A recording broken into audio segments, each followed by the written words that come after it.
Good evening, I'm Kim Ryan. And I'm James Ashcroft. Here's what's coming up next on Panthervision. Search for a UWM student comes to a tragic end. Well, Nick's life began with adventure. He was a preemie, just couldn't wait to get here. We'll tell you about the life of Nick Wilcox. A Marquette professor runs from State Supreme Court. We'll bring you the results. I went on a whole downloading spree. We'll show you why you might want to rethink Oop, I just downloaded another one. illegally downloading music. It's opening day in Milwaukee. I'm missing out on 3 classes. And we'll take you there. That would be fun. All that and more next on UWM Panthervision.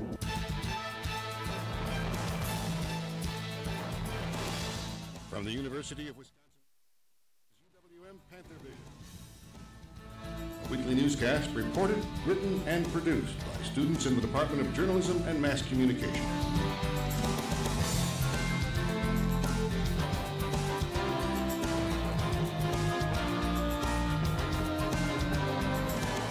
And now, the news.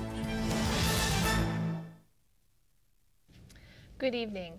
A long search is over and it's ended tragically. Police found the body of 24-year-old UWM student Nick Wilcox in the Milwaukee River near Old World 3rd Street. That's not far from where Wilcox was last seen on New Year's Eve. He disappeared after leaving the Irish Rec Room at about 1 a.m. Toxicology reports show Wilcox had a blood alcohol level of 0.22, nearly 3 times the legal limit. Family and friends conducted a frantic search for Wilcox, clinging to the hope that he might still be alive. They said their final goodbyes on Saturday, and many shared their memories with me. Robbie McGonigal remembers having fun with Nick Wilcox. Yeah, we were tailgating at the Panthervision. Robbie is the brother of Nick's girlfriend Kelly McGonigal and couldn't help but smile when thinking of Nick. Fun. Oh yeah, he was quite the goofball. Yeah. Goofball, fun-loving, and living life to its fullest. That was how Nick was remembered and celebrated at Westbrook Church in Heartland. As hundreds gathered to honor his memory, photos lined the halls, giving a glimpse of just who this special person was. And he was not just an officer for us, we were friends. Sergei Babakhnov worked with Nick for 2 years at Navistar, where Nick was a security guard. On the off hours, we would go out to, bar, maybe play some pool. We invited him to our house and introduced him to some Armenian Russian food, and he loved that. Never one to turn down a new opportunity, those who knew him will miss the personable and outgoing UWM student. As the funeral service began, Pastor Mike Franz had words to begin what was called a celebration of Nick's life. If I were to give chapter titles to Nick's life, the most recent chapter title would be this. It would be, If You Could See Me Now. If You Could See Me Now. It's a chapter being written even as we gather here. But until we get to the other side, it's a chapter we will leave blank and let Nick write that chapter. In Heartland, I'm Kimberly Ryan for Panthervision. The family is creating a scholarship in Nick's name. Donations can be made at any Associated Bank location. The Students' Association election is right around the corner. Campaigning is underway. As Panthervision's Blanca Picasso reports, the election is already taking some unexpected twists. Then you want to get more involved at UWM. Actually, it's something I'm starting to do this semester, join 2 organizations and an honor society. Presidential candidate Dakota Hall says there is a simple way to make your voice heard. Vote. Use it or lose it, right? Students last year had 11% voter turnout in the SA elections. ASB Vice Presidential candidate Vince Robiecki agrees.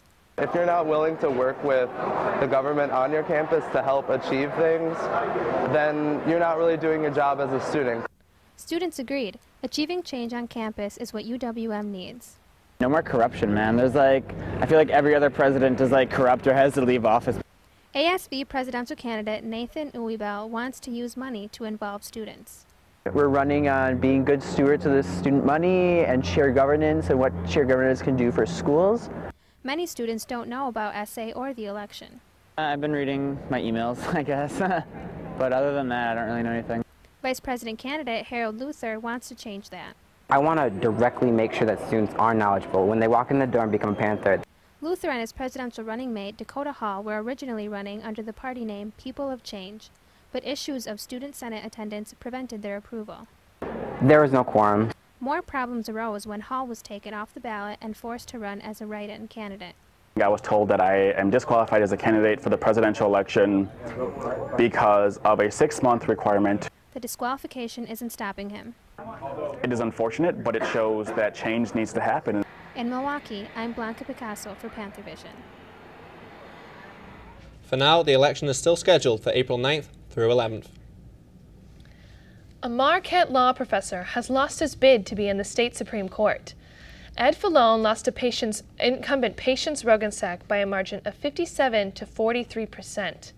The Supreme Court was the only statewide race on the ballot and didn't generate much voter turnout. Only about 14.5% of eligible voters in Milwaukee cast their ballots, and turnout among college-age students was dismal. Nearly 1,500 students are registered at Sandberg Halls, but only 68 of them voted. That's 4.69%. And turnout was even worse at Fallone's campus. Only 3.3% of voters registered at Marquette Alumni Union cast their ballots. Turnout is generally low for these types of elections, but usually not that low. Panthervision's Ian Thompson was at the polls in Sandberg Hall. Sandberg Hall, one of UWM's 4 dorms, is always holding events, and this Tuesday was a little different from others. More people showed up than we figured on. This past Tuesday, a statewide election was held to decide some local positions along with Wisconsin Supreme Court Justice and Superintendent of Public Instruction. Voter turnout was estimated to be around near the average of 20% by the Wisconsin Accountability Board. Student voter turnout was particularly low at Sandberg Hall. And I don't think we've had 20 students vote today, and there's no reason for that. I mean, it's just not advertised. One poll worker believes that there's not enough information presented to UWM students. You get a UWM email that tells you what's going on, but there's nothing on the email about today's election or saying where you actually do vote. With the exception of 2011, turnout for spring elections with contested Wisconsin Supreme Court races have ranged from 18% to 21% of eligible voters over the past decade. Spring election turnout is generally low. We know that just generally across the population that there understandably isn't as much interest generated in an off-year election like this. As of March 1st of this year, about 9% of all registered voters in the state of Wisconsin were in between the ages of 18 to 24. UWM student Mackenzie Corning was one of the few students to vote at the Sandberg dorms. We're going to be the future one day, so it's important for us to get out and vote. In Milwaukee, I'm Ian Thompson for Panthervision. The City of Milwaukee referendum on same-day registration passed by a margin of 73 to 27%. A former researcher at the Medical College of Wisconsin is being charged with economic espionage. 42-year-old Wao Jun Zhao is accused of stealing vials of a compound developed to fight cancer. The FBI began investigating after the compound was missing. They say Zhao also had copied the medical college's research and say he planned on giving it to a university in China. The computer files were deleted, but the medical college was able to restore them. The FBI says economic espionage can cost the country nearly $250 billion every year. A new UWM policy is making dorm life more comfortable for students who identify as LGBT. As Erin Nordler reports, this new policy could attract more students. UWM is the first school in the UW system to adopt an inclusive housing policy. We are the first campus within UW system to offer inclusive housing. It is geared towards students who self-identify as non-gender conforming. For Tu Fong, this policy means students like himself will feel more at home in the dorms. I wish we had this year because I had a roommate first semester, but I felt a lot of anxiety. I felt really uncomfortable, so I actually moved out.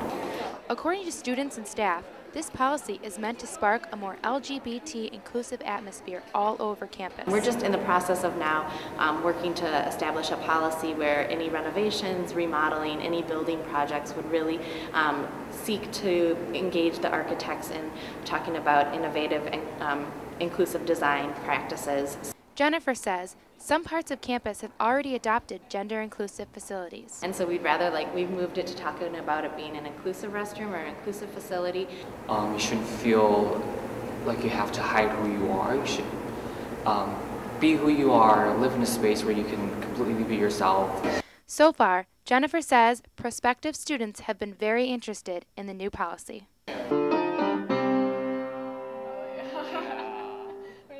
In Milwaukee, I'm Erin Nordlow for Panthervision.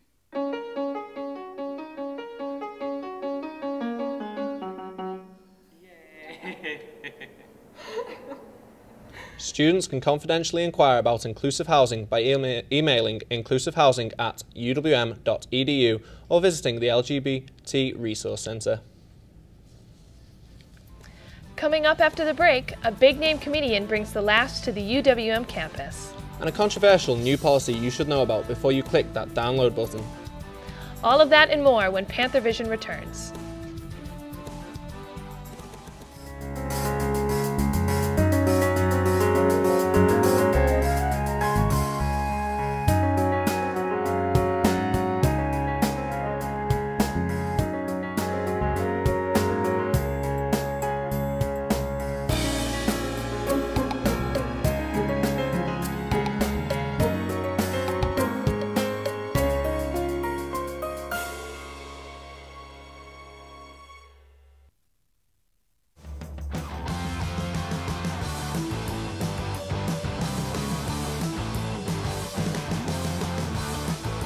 This is where powerful ideas lead to proven results.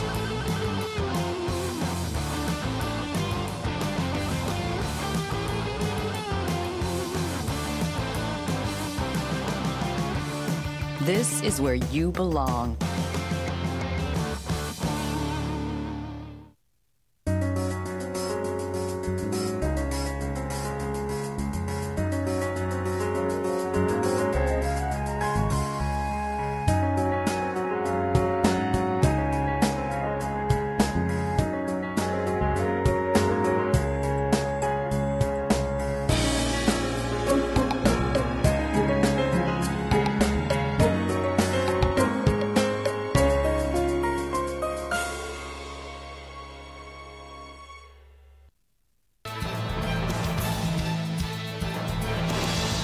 Thanks for watching UWM Panthervision, judged Best Student Newscast by the Northwest Broadcast News Association. Panthervision is produced by students in the Department of Journalism and Mass Communication in association with Milwaukee Area Technical College.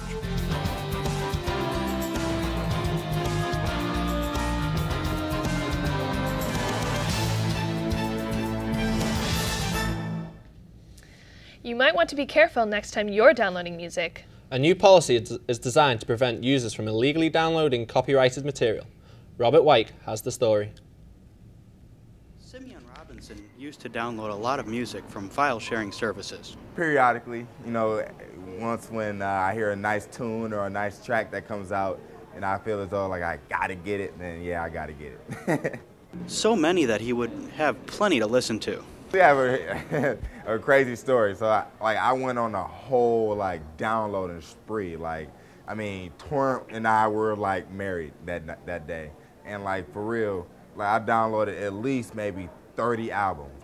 But little did he know the possible consequences it could have to him. 2 days later, my computer just shut down on me, and everything started over. I lost all my music. I lost all my documents for school. Everything just destroyed itself. So for his computer, that's something that can be fixed. But the fines he could have faced would have been hefty. As UWM professor Chris Terry explains, fines haven't gone away. The statutory minimum for a copyright violation in the United States is $750. A new program called 6 Strikes is designed to stop these copyright violators from facing these fines. A program that is designed to cut off copyright violators from their internet access to prevent copyright violations on a large scale on the internet. Terry explains that the new program watches potential violators very closely and issues them several warnings before slowing down their internet speeds. The third or fourth time you're caught doing that, the sanctions get pretty severe. going as far as throttling and as far as dumping your internet service account. Both Terry and Robinson have one thing to say. I would stop. In Milwaukee, I'm Robert Wyke for Panthervision.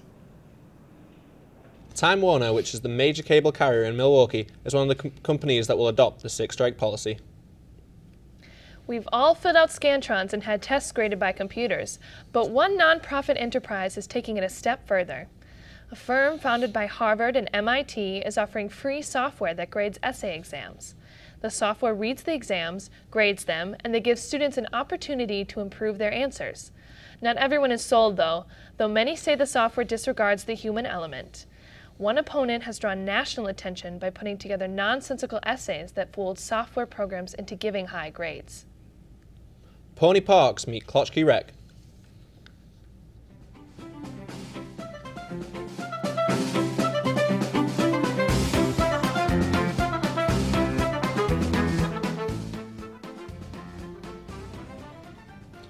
One of the stars of the award-winning sitcom Parks and Recreation made an appearance at UWM's Klotchkey Centre. Aziz Ansari, who plays Tom Haberford on the NBC programme, put on a comedy show for students. The event was sponsored by university's Campus Activity Board and was closed to the general public. Students were able to pick up their free tickets a week in advance for the show. Aziz is currently on his Buried Alive tour, performing in 15 states and ending May 31st. Each spring, the MATC Optics Center provides a valuable learning experience for its optician students. As MATC's Alejandro Santiago reports, the program also benefits the community. Here in the H building of the MATC downtown campus, we found an eyewear optic run by students and supervised by professional instructors. The program started in 1999, but this dispensary is open every spring semester, and we take orders until the first week of May. What we do is we take what the students learned the first semester, and they take their skills and they perfect it by actually working with actual customers. Everything is checked out by certified opticians. Both of the instructors here are all certified nationally, so everything's checked very carefully. Our lenses start at $30 and our frames start at $15. And they go up from there, depending on what their needs are. We're open on Monday, Tuesdays, and Wednesdays. We're open Monday and Wednesday from 11 a.m. to 2, and we're open on Tuesdays from 9:30 to 12:30. So they just come in when our doors are open. There are a lot of student opticians who are willing and ready to help them to improve their vision. You don't need an appointment. However, you will need a prescription to get your eyeglasses made. For Panthervision, Alejandro Santiago. For more information on the MATC Optics Center, you can call 414-297-7425. Sarah Christopherson joins us now with the weather. Hi Sarah, how are you today? Good, how are you guys doing? Good, doing well. So Sarah, has spring started yet? Can I get my golf clubs out? You know, I always want to keep saying, yeah, spring's here, of course. And, you know, last year we saw temperatures, 60 degrees around this time, and golf courses actually opened in March last year, and they're looking forward to opening this weekend. But unfortunately, we're going to be seeing possibly winter-like conditions again later on this week. And as we move into the headlines, we're starting out the week with rainy conditions. It's going to be lots of April showers starting us off. As we move into Wednesday, though, yes, there is going to be snow. It's not going to accumulate by any means, but there is going to be snow moving in Wednesday evening and Thursday. And thankfully, as we look into the weekend, we're going to see that sunshine coming back and temperatures picking back up closer to Sunday. Current conditions right now, we have rain outside. It's close to 40 degrees right now with a dew point around 37 degrees. High humidity, so lots of rain. As we move into the rest of the day, we're going to see that rain moving out of the state, and we're possibly going to see more intermittent showers throughout the day and the evening. The rain will come back, though, as we look into tomorrow, unfortunately. The lows for the day are going to be a little iffy around Rhinelander, close to freezing, Eau Claire 38, La Crosse 43, and looking more in the southeast corner in Madison, Milwaukee, we have 41 and 38. Looking at the highs for today, Rhinelander 42, Eau Claire 47. La Crosse is looking great at 62 degrees today, and Madison at 59 and Milwaukee at 52. As we move into tonight, again, the clouds are going to stick around for the rest of the day, and we are going to have that small chance of rain during the evening. And as we move into tomorrow, the rain is going to come back once again. We're going to have lots of rain showers moving in throughout the day. High is going to be around 43, a little bit on the chillier side, with that wind coming back through at 10 to 15 miles per hour throughout the east. As we look into the rest of the week, Thursday, like I said, we're going to have those snow showers moving in, and high of only 37 degrees on Thursday. Friday is going to be looking around the same at only a high of 38. And like I said, during the weekend, we're going to see that sunshine come back out and temperatures start to pick back up, thankfully. Let's hope so. Let's hope so. Yes, hoping for spring soon. Yeah, me too. Thanks, Sarah. Thank you. Students choose grillin' and chillin' over yearnin' for learnin'. We'll explain when we come back. And we'll show you a lost art from being taught at UWM. That and more when Panthervision returns.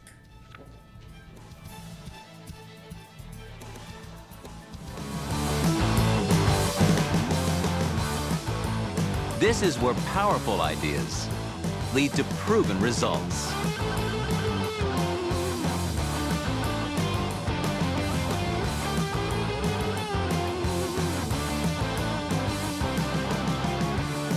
This is where you belong.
Thanks for watching UWM Panthervision, judged Best Student Newscast by the Northwest Broadcast News Association.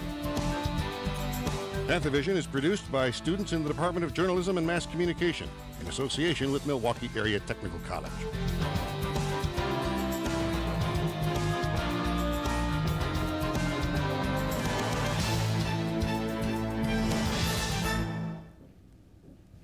Opening day for the Brewers finally rolled around last week. But a UWM pitcher throwing some serious heat is gathering the attention of many on campus. Josh Weber has the sports scene covered and joins us now. Josh, nice to have baseball back in the news again, isn't it? Yes, it is, Kim. The UWM baseball team was ready for its March 26th home opener. Henry Aaron Field, home to the Panthers, was not. Melting snow is causing some flooding, and adding to the problem is a gigantic hole occupying a large chunk of left field. The Panthers had to reschedule the game for April 18th. The team also had to move its series against Valparaiso to Chicago. They swept that 3-game series. The Panthers are used to playing away from home. The team's first 20 games of the season were played outside of Milwaukee. Maintenance crews are scrambling to get the field ready, with 2 more home games scheduled this week. Despite the hectic schedule, UWM has found a way to win in conference, going 8-4 against Horizon League teams so far. The star of the show has been Panther pitcher Jake Long. The senior made conference history, winning Pitcher of the Week 3 straight times already this season. Long has won his last 4 times on the mound. 2 of them were shutouts. He's held opponents scoreless in 26 straight innings. That streak is a new school record. The Milwaukee Brewers, on the other hand, are just getting started. Opening day marks the beginning of the 162-game regular season. As Panthervision's Howard Sapiro reports, the opening day experience begins not on the field, but in the parking lot. As a huge Milwaukee Brewers fan, I would not miss opening day. Pretty excited. I've been looking forward to it all year. He is at Miller Park for the game, but also to have a good time. Stadium parking lots normally open up at 10 a.m., but team officials decide to open the gates 1 hour early. This allows Sam extra time to get the fire started and for his group to begin tailgating. All right, let's go hammer. Sam says that opening day is about a lot of people having a good time. I don't know, I think this kind of just defines Wisconsin, to be honest with you. From grilling burgers and brats to drinking beer to playing bags, UWM students are amongst the Miller Park faithful here on opening day. Bag toss is a common game amongst fans. Sometimes they can get pretty exciting. Sam is a kinesiology major and plans to graduate in May. However, he would not miss this event. Yes, I'm missing out on 3 classes, so whatever. It's not a big deal to me. This is a little bit more important.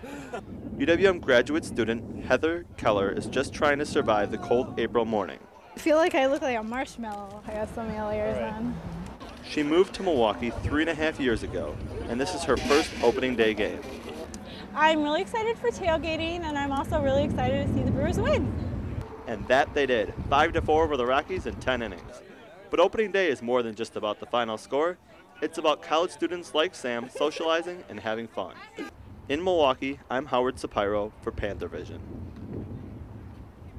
Monday's opening day game drew the 5th largest crowd in Miller Park history. The Brewers also snapped their 3-game home opening skid.